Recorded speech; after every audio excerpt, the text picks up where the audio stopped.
Assalamualaikum Ustaz dan Da'i. Soalan saya, apakah bezanya antara akikah dan korban? Berapa banyak yang boleh diambil orang yang melaksanakan korban selain disedekahkan kepada orang ramai? Dan adakah akikah diberikan pada orang yang miskin sahaja? Silakan Datuk dengan jawapannya.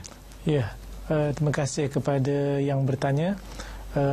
Beza di antara ibadah korban dan akikah, yang pertama sekali adalah pada sudut masa. Ibadah korban waktunya hanya 4 hari setahun sahaja, iaitu pada 10 hari bulan Zulhijjah, pada 11, 12 dan 13 Zulhijjah. 4 hari je setahun. Adapun berkaitan dengan akikah, akikah ini iaitu sembelihan binatang yang disembelih kerana kelahiran. Tak ada kaitan dengan bulan Zulhijjah, tidak ada kaitan dengan bulan Zulqa'dah, tetapi ia berkaitan dengan kelahiran bayi, sama ada lelaki ataupun perempuan, sama saja.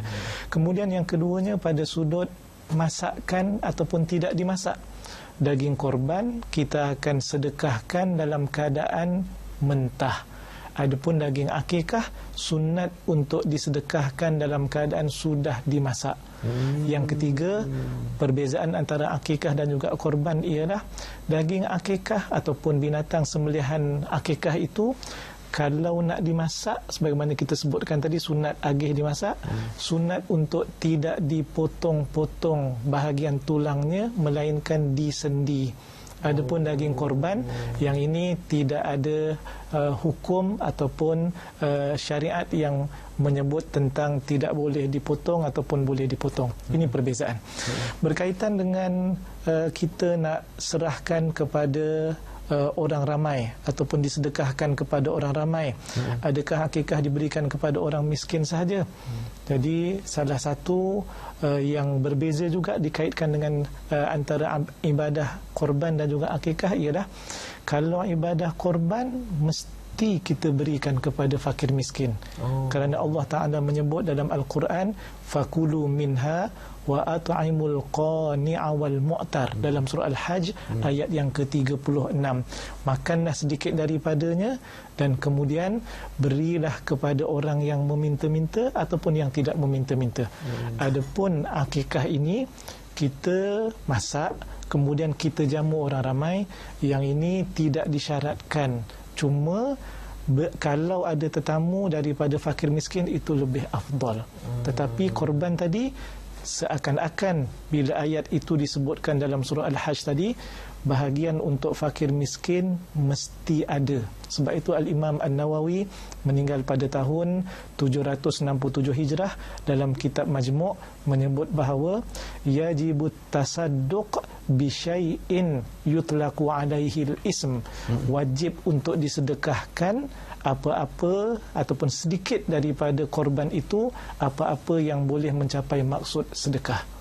Akikah tidak mesti, cuma afdal saja. Itu bezanya. Jadi maksudnya daripada bahagian si pelaksana tu berapa yang dia boleh ambil sebenarnya? Untuk korban ke akikah dan izhar? Untuk korban, tuan-tuan dan puan-puan sekalian yang dirahmati oleh Allah Subhanahu Wa Taala, dicadangkan apabila ada perkataan dalam Al-Quran, fakulu minha, makan sebahagian daripadanya, beri kepada orang yang meminta, beri juga pada orang yang tidak meminta-minta. Pandangan yang muktamad dalam mazhab Asy-Syafi'i, qaul yang jadid, menyebut bahawa eloknya dibahagi 3. 1/3 kita ambil sebagai ambil barakah dan juga sunat. Kemudian 1/3 lagi sedekah pada fakir miskin. Kemudian 1/3 lagi kita berikan kepada jiran tetangga, saudara mara, walaupun mereka ini bukan orang miskin, cuma dah izhar. Ini penting ni. Kalau kita yang berkorban al-mudhahi, kita tidak boleh jual. Kalau kita juga dapat daging korban bukan atas nama fakir miskin, kita tak boleh jual. Yang boleh jual daging korban hanya bahagian untuk orang fakir miskin sahaja. Kerana apa? Mereka dapat daging korban ala sabil at-tamlik, iaitu pemilikan kepada mereka. Lagipun memang sesuailah, kalau orang miskin semua orang bagi, sebab bahagian korban mesti bagi pada fakir miskin. Dapat sekilo, tengah hari lagi sekilo, lama-lama dekat 30 kilo.